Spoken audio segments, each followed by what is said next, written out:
The other day I asked myself if I really start my Warzone games with the right contract. And then I realized I don't even know which contract gives what amount of money, let alone how it differs throughout the different modes of Warzone.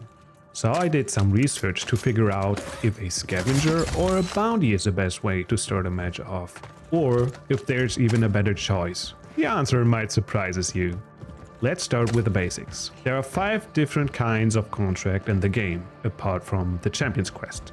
Scavenger, bounty, Most wanted! Upload intel. bounty.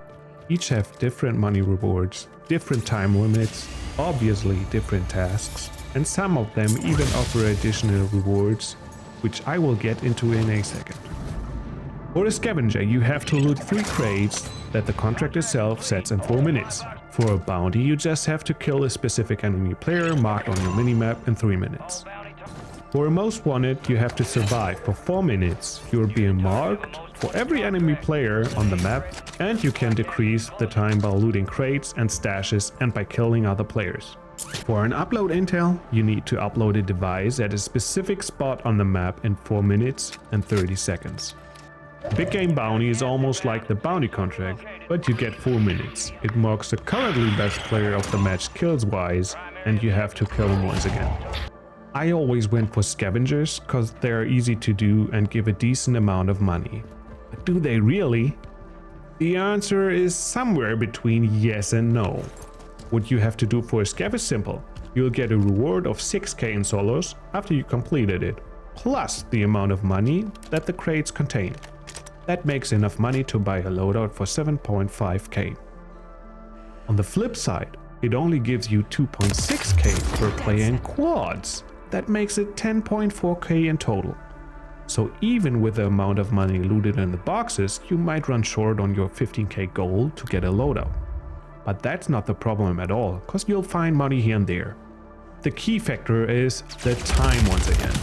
Considering the time to set yourself up, it's probably not worth it, because you want your loadout as fast as possible to get into action, and scavengers that are close to the flying route of the plane most likely are contested.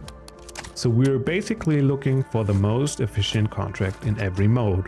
But no worries, I will not go into detail with every reward and every contract in every mode orally. I'll just point out the important things here.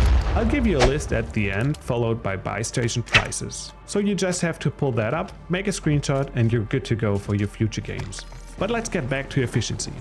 A bounty contract is something you see a lot when watching very skilled streamers. And indeed, it is something to consider, especially right at the start of a match. As the chance is high, your target will get killed by somebody else. The probability decreases from solos to quads. Less teams mean less engagements, mean less chances that somebody is doing the job for you. And that goes to the cost of your time. So it can be kind of a gamble. If you choose to do it anyways, then first of all wait till the plane went some distance. The bounty contract will mark somebody in your bigger area.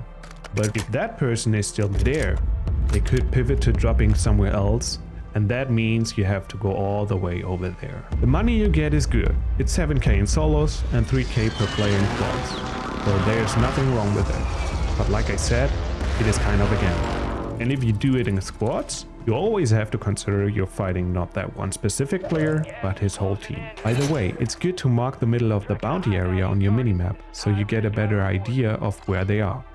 Make sure to double check the map. The closer you get, the smaller the area gets. The most wanted contract gives you enough money for your loadout with just the contract reward in every scenario if every teammate is alive.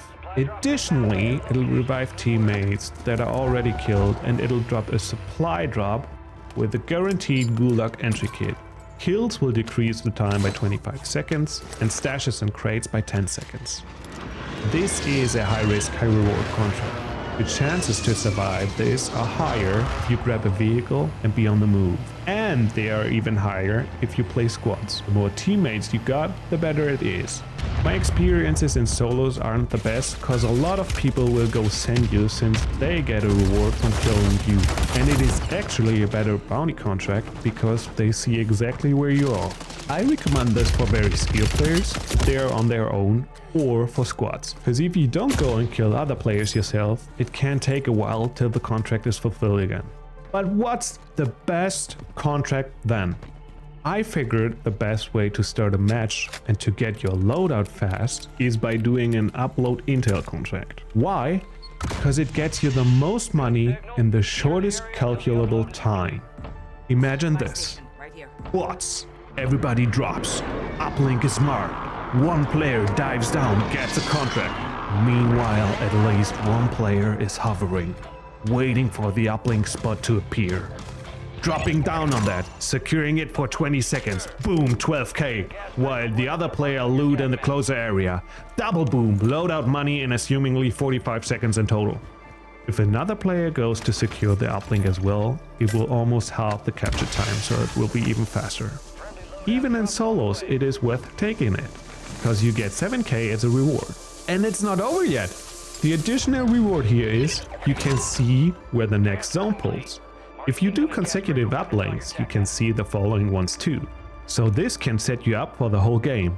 You're always a step ahead in finding the next power positions if you're looking to win a game. Keep in mind that there's always a risk with every contract. If you start the uplink, you stand still for the uplink animation and it will shoot a flare so everybody can see this for the time you're securing it. Compared to the other contracts, it still has the best reward-risk ratio. I highly recommend this to everybody that struggles with quickly getting a loadout and gathering intel for the next step to take. Last but not least, there's the big game bounty contract. Like I said, it will mark the player with the most kills in the game and you gotta take them out. Bear in mind that this could be on the other side of the map. That's why you should consider it towards endgame when the zone is smaller. You'll get the same amount of money like you get for most wanted contracts. That's 4.3k for every player in quads, up to 10k in solos. But you wouldn't do it only for the money. This one gives you an advanced UAV, so you see every player on the map. That's why it is so valuable. Wrapping things up, the promised overviews for contracts, buy station prices without fire sale, and with fire sale, as well as prices for perks and guns. Hope this will help you out. If so, consider to subscribe so you find your way back to my channel. Have some fantastic gaming sessions. Bye bye.